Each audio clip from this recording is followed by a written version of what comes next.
퇴직 첫날, 회사에 나가지 않는 월요일 아침. 알람도 맞춰놓지 않았는데 습관적으로 7시에 눈이 떠졌습니다. 그런데 갈 곳이 없어요. 샤워를 하고 양복을 입을 이유도 없고요. 이게 바로 많은 퇴직자들이 경험하는 첫 번째 충격입니다. 더 무서운 건 그 다음이에요. 한 달, 2달 지나면서 전화 오는 사람도 없고 만날 약속도 없어집니다. 40년간 매일 만나던 회사 동료들과의 연락도 점점 뜸해지죠. 그런데 70대 선배님 한 분이 이런 충격적인 말씀을 하셨어요. 퇴직하고 3년 뒤에 깨달았어. 나는 친구가 한 명도 없었구나. 오늘은 이런 현실을 이미 겪어보신 70대 분들이 직접 알려주신 솔직한 이야기를 들려드릴게요. 이분들이 정말 이것만은 미리 준비했어야 했다고 입을 모아 말씀하시는 3가지가 있거든요. 끝까지 들어보시면 퇴직이 무서운 게 아니라 오히려 인생의 새로운 기회라는 걸 느끼실 겁니다. 먼저 첫 번째, 건강 관리입니다. 또 건강 얘기야? 하시는 분들 많으시죠? 너무 많이 들어서 식상하다고 생각하실 수도 있어요. 그런데 70대 선배님들이 한결같이 하시는 말씀이 있어요. 젊을 때는 건강 얘기만 나오면 지겨웠는데 진짜 아프고 나니까 그게 전부더라. 실제로 한 분은 이런 충격적인 고백을 하셨어요.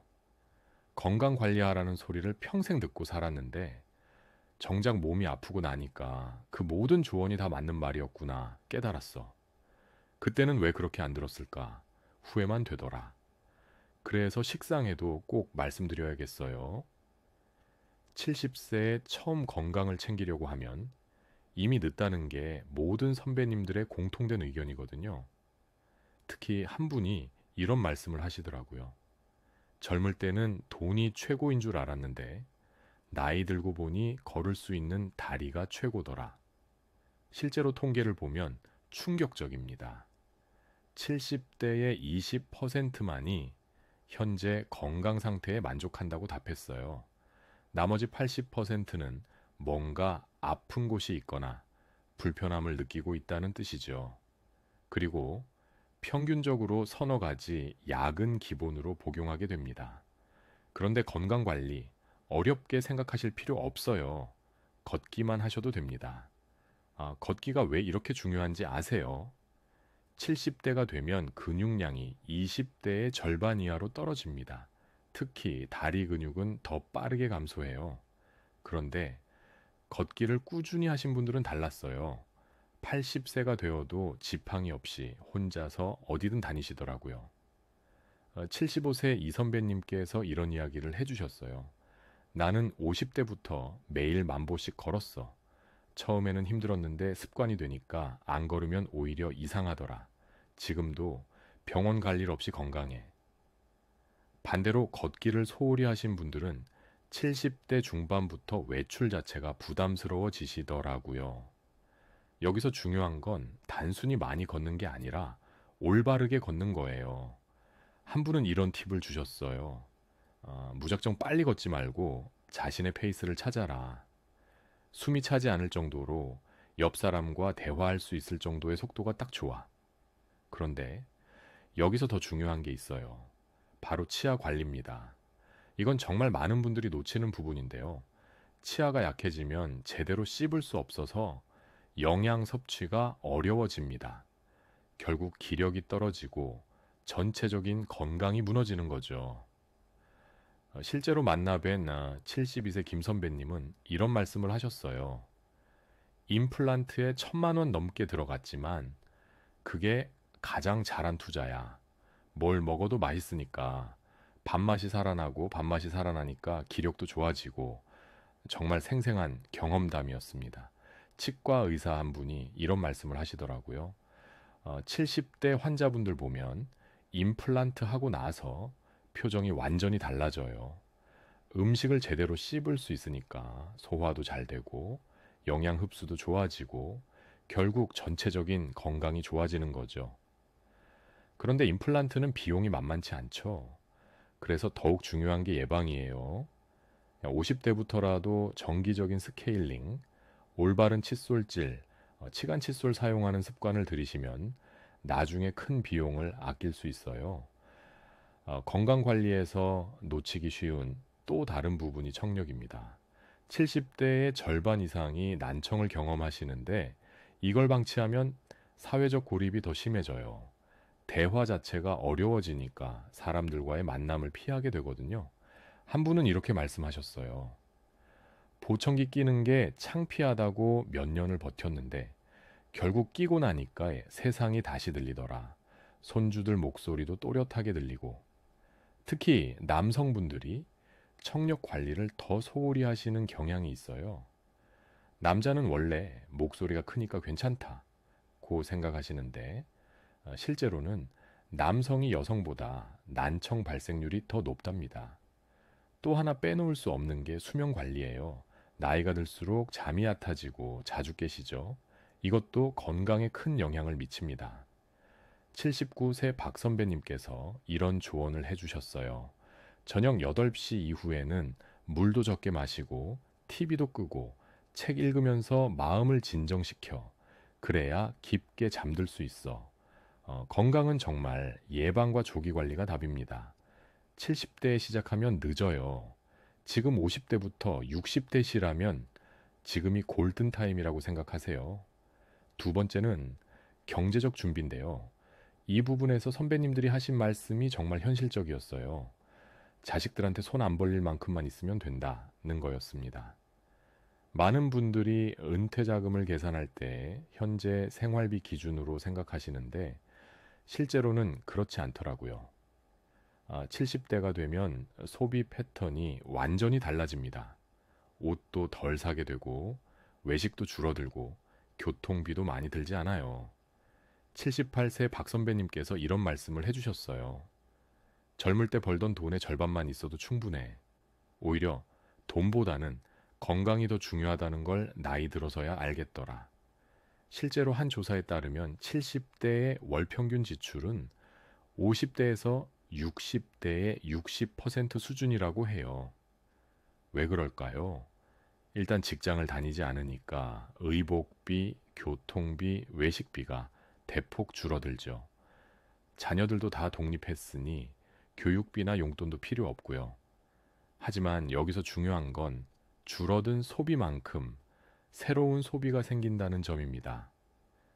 병원비, 약값은 기본이고 손주들 용돈, 가끔씩 떠나는 여행비, 취미 생활비 이런 것들이 새롭게 필요해져요. 74세 정 선배님께서 이런 현실적인 이야기를 해주셨어요. 한 달에 병원비만 30만 원에서 40만 원은 들어가. 고혈압 약, 당뇨약, 관절염 약 이런 거 먹다 보면 그 정도는 기본이야. 그런데 아프면 더 들지. 특히 실손보험은 꼭 미리 준비하시라는 조언을 많이 해주셨어요. 70대가 되면 평균적으로 서너 가지 약은 복용하게 되시거든요. 고혈압, 당뇨, 관절염 이런 것들이 기본으로 따라붙어요. 실손보험 관련해서 한 분이 이런 아쉬운 이야기를 해주셨어요. 젊을 때 실손보험 들어놨으면 좋았을 텐데 나이 들어서 가입하려니까 보험료도 비싸고 가입도 까다롭더라. 건강할 때 미리미리 준비하는 게 최고야. 그런데 돈 관리에서 가장 중요한 건 욕심내지 않는 거라고 하더라고요. 한 분은 이런 쓰라린 경험담을 들려주셨어요. 은퇴하고 나서 더 벌어보겠다고 주식에 손댔다가 큰돈 날렸어. 친구 따라서 부동산도 해봤는데 그것도 손해만 봤고 욕심내지 말고 안전한 곳에 넣어두는 게 최고야. 은퇴 후에는 공격적인 투자보다는 안정적인 자산 관리가 중요하다는 말씀이었죠. 특히 원금 보장, 이 네 글자가 얼마나 소중한지 나이 들어서야 깨닫는다고 하시더라고요. 또 다른 분은 이런 조언을 해주셨어요. 은퇴하고 나면 수입이 뚝 끊기니까 처음에는 불안해서 아무것도 못 쓰게 돼. 그런데 그렇게 움츠러들고 살면 오히려 우울해져. 적당히 쓸 건 써가면서 살아야 해. 그런데 가장 현실적인 조언은 이거였어요. 연금으로 기본 생활비는 해결되게 해놓고 적금이나 예금으로 비상자금과 여유자금을 준비해라. 너무 복잡하게 생각하지 말고 단순하게 접근하라는 거였습니다. 연금만으로 생활하시는 76세 김 선배님은 이렇게 말씀하셨어요. 국민연금하고 퇴직연금 합쳐서 한 달에 150만 원 정도 나와. 집은 전셋값으로 마련했고 이 정도면 부부가 살기에 충분해. 가끔 손주들 용돈 주고 여행도 가고. 하지만 모든 분이 연금만으로는 부족하다고 하시더라고요. 기본 생활은 연금으로 되지만 좀 더 여유롭게 살려면 따로 모아둔 돈이 있어야 해. 특히 병원비는 언제, 얼마나 들어갈지 모르거든. 경제적 준비에서 또 하나 중요한 건 주거 문제예요. 많은 분들이 집은 있는데 현금이 부족하다고 하시더라고요. 이럴 때 주택연금이나 영모기지 같은 제도를 활용하는 것도 방법이라고 조언해 주셨어요. 사실 연금에 대해서는 말씀드릴 게 많은데요. 어떻게 하면 월 250만 원에서 300만 원 정도의 연금을 만들 수 있는지에 대한 영상도 따로 제작하겠습니다. 놓치지 않도록 구독 꼭 해 놓으시고요. 자, 다음 세 번째는 외로움에 대비하랍니다.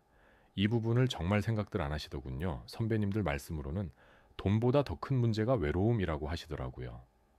회사 다닐 때는 매일 만나는 동료들이 있잖아요. 점심도 같이 먹고 퇴근 후에 한 잔도 하고. 그런데 퇴직하고 나면 이 모든 관계가 삶에서 4년 안에 자연스럽게 끊어진다고 해요.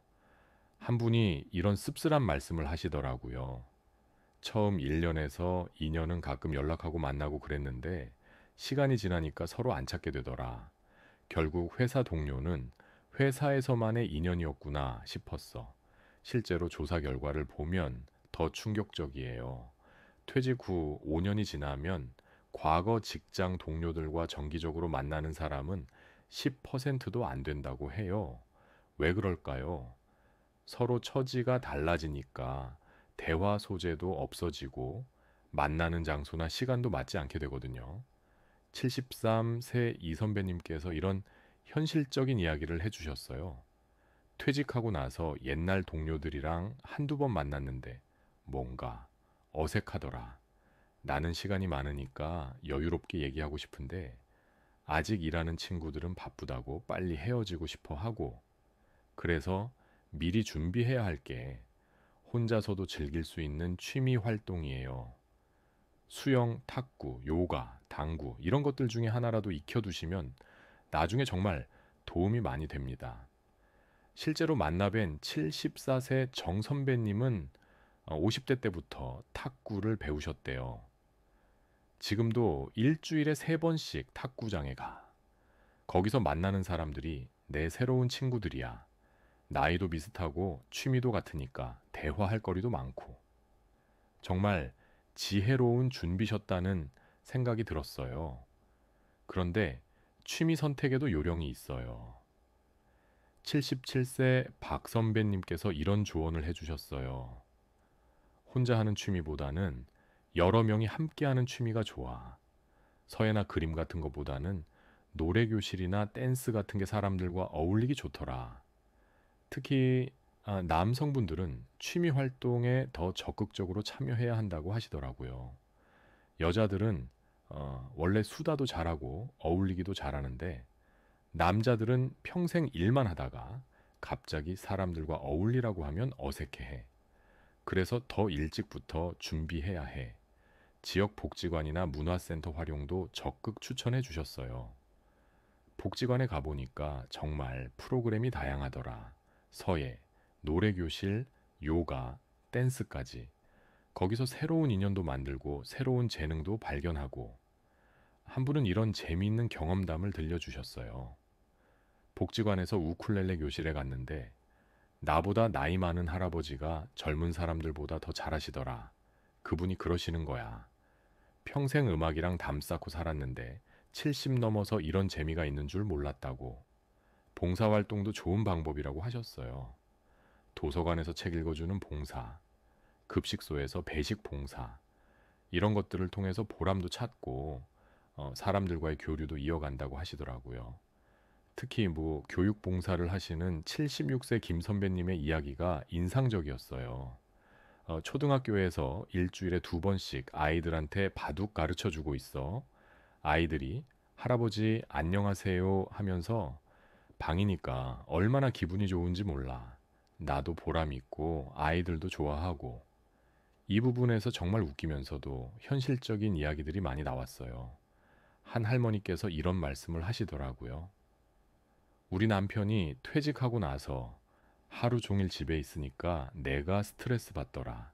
내 영역에 자꾸 간섭하고 TV 리모컨도 뺐고. 그래서 부부도 각자만의 시간과 공간이 필요하다고 하시더라고요. 한 분은 이런 팁을 주셨어요. 매일 산책을 같이 해. 집에서만 있으면 서로 짜증나는데 밖에 나가서 걸으면서 이야기하면 대화도 자연스럽게 되고 건강도 챙기고 일석이조야. 또 다른 분은 부부가 각자의 취미를 갖는 것도 중요해. 하루 종일 붙어 있으면 서로 숨이 막혀. 오전에는 각자 할 일 하고 오후에는 함께 시간을 보내는 게 좋더라. 고 조언해 주셨어요. 여행도 적극 권해 주셨어요. 젊을 때는 시간이 없어서 못 갔던 곳들, 은퇴하고 나서 하나씩 가보는 재미가 쏠쏠해.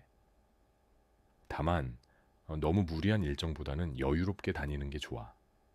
75세 최 선배님께서 이런 이야기를 해주셨어요. 우리 부부는 한 달에 한 번씩 1박 2일로 가까운 곳에 여행 가. 멀리 가면 피곤하니까 경주, 안동, 강릉 이런 데로.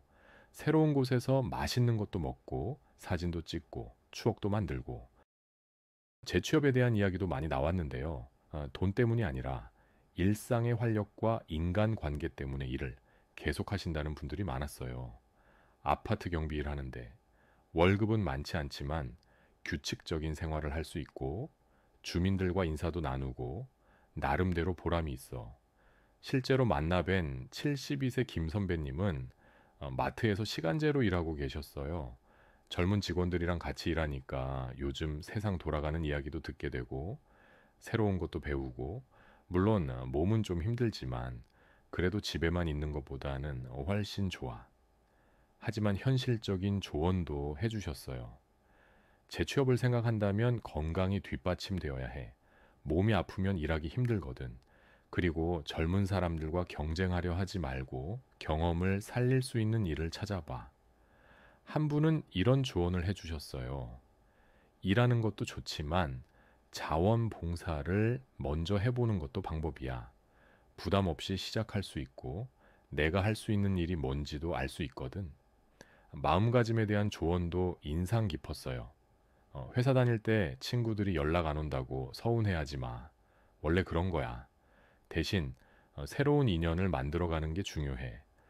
외로움을 극복하는 가장 좋은 방법은 스스로 적극적으로 움직이는 거라고 하셨어요. 집에만 있으면 더 우울해져. 일단 밖에 나가야 해. 동네 한 바퀴라도 걸으면서 사람들 보고 계절 변화도 느끼고. 한 분은 이런 구체적인 팁을 주셨어요. 매일 정해진 시간에 밖에 나가는 루틴을 만들어. 나는 오전 10시에 동네 한 바퀴 돌고 오후 3시에 복지관 가는 게 일과야. 그러면 하루가 지루하지 않아. 특히 남성분들은 퇴직 후 가족들에게 미치는 영향도 생각해야 한다고 하시더라고요. 평생 밖에서 일만 하다가 갑자기 집에 있으니까 가족들도 어색해해. 내가 먼저 새로운 일상을 만들어 가야 가족들도 편해져. 한 선배님은 이런 씁쓸한 말씀을 하시더라고요. 퇴직 초기에 아내하고 많이 싸웠어. 내가 집에서 이것저것 간섭하니까 아내가 스트레스 받더라고. 그래서 밖에서 할 일을 찾기 시작했어. 손자녀와의 관계도 중요한 소재였어요. 손주들이 어릴 때는 할아버지 할머니 좋아하지만 중고등학생 되면 바빠서 잘 안 와. 그럴 때 서운해하지 말고 가끔 용돈이라도 보내주면서 관계를 유지해. 78세 이 선배님께서 이런 말씀을 하시더라고요. 처음에는 카카오톡도 어려웠는데 손주가 가르쳐줘서 이제는 가족 단체방에서 사진도 보내고 받고 해. 멀리 있는 자식들 소식도 실시간으로 알 수 있어서 좋더라. 하지만 SNS에 너무 의존하지는 말라고 조언하셨어요. 온라인으로 만나는 것도 좋지만 역시 직접 만나는 게 최고야. 화상통화도 해보지만 실제로 만나서 밥 먹으면서 이야기하는 것과는 다르거든. 이제 정리해보겠습니다. 70대 선배님들이 알려주신 퇴직 후 준비해야 할 세 가지입니다. 첫째, 건강 관리입니다. 70세 시작하면 늦어요. 지금부터 많이 걸으시고 치아 관리 꼭 하세요. 치아가 건강해야 잘 먹을 수 있고 잘 먹어야 기력이 유지됩니다. 청력 관리도 잊지 마시고 충분한 수면도 중요하다는 점 기억하세요. 통계적으로 70대 여기 80%가 건강 문제를 안고 있다는 현실을 생각하면 미리 준비하는 게 얼마나 중요한지 아실 거예요. 둘째, 경제적 준비입니다. 현재 생활비의 절반 정도면 충분하지만 의료비와 여가 비용은 새롭게 필요해집니다. 자식들한테 손 벌리지 않을 만큼만 준비하시고 무리한 투자보다는 안정적인 자산 관리가 중요합니다. 특히 실손보험은 건강할 때 미리 가입하세요. 연금으로 기본 생활비를 해결하고 예적금으로 비상자금을 마련하는 단순한 접근법을 추천드립니다. 셋째, 외로움 대비입니다. 회사 인연은 자연스럽게 끊어진다는 걸 받아들이시고 새로운 취미와 인간관계를 미리 만들어 두세요. 복지관, 문화센터, 봉사활동 적극 활용하시고 부부가 함께 할 수 있는 활동도 찾아보세요. 특히 여러 명이 함께 하는 취미가 혼자 하는 취미보다 좋다는 점도 기억하세요. 여기서 한 가지 더 추가로 말씀드리고 싶은 건 마음가짐의 변화입니다. 한 분이 해주신 말씀이 정말 인상 깊었어요. 내 정년은 100세야. 아직 30년이나 더 살아야 하는데 그냥 집에서 TV만 보고 있을 순 없잖아. 정말 맞는 말씀이죠. 퇴직은 의무에서 벗어나 진짜 내가 하고 싶었던 일을 할 수 있는 기회이기도 해요.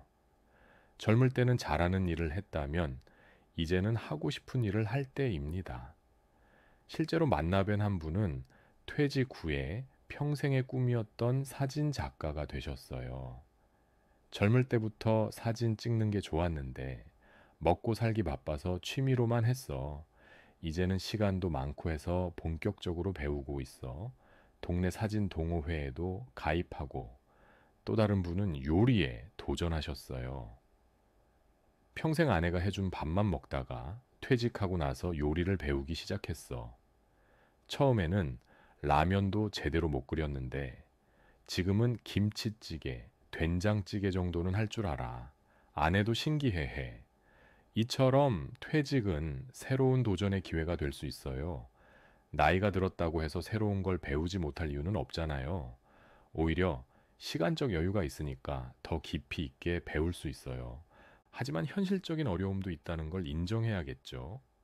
몸은 예전 같지 않고 기억력도 떨어지고 새로운 것을 받아들이는 속도도 느려집니다.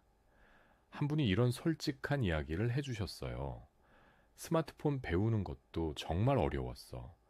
자식들은 금방금방 하는데 나는 같은 걸 몇 번이고 물어봐야 하니까 미안하더라고. 그래도 포기하지 않고 계속 배워서 지금은 유튜브도 보고 카카오톡도 해. 이런 어려움이 있어도 포기하지 말고 천천히 도전해 보시라는 게 모든 선배님들의 공통된 조언이었어요. 나이 들었다고 해서 새로운 걸 못 배울 이유는 없어. 다만 젊을 때보다 시간이 좀 더 걸릴 뿐이야. 70대 선배님들의 가장 큰 후회는 미리 준비하지 못한 것이었어요. 여러분들은 이 영상을 보신 오늘부터라도 하나씩 준비해 나가시면 됩니다. 건강도 챙기고 적당한 경제적 여유도 만들고 새로운 인연과 취미도 찾아보세요. 특히 50대 후반이신 분들은 정말 지금이 골든타임이에요. 아직 건강도 괜찮고 경제적 여력도 있고 새로운 걸 배울 의욕도 있을 때니까요. 마지막으로 한 분이 해주신 조언으로 마무리할게요. 퇴직 준비는 하루아침에 되는 게 아니야. 몸도, 마음도, 관계도 천천히 준비해 가는 거거든.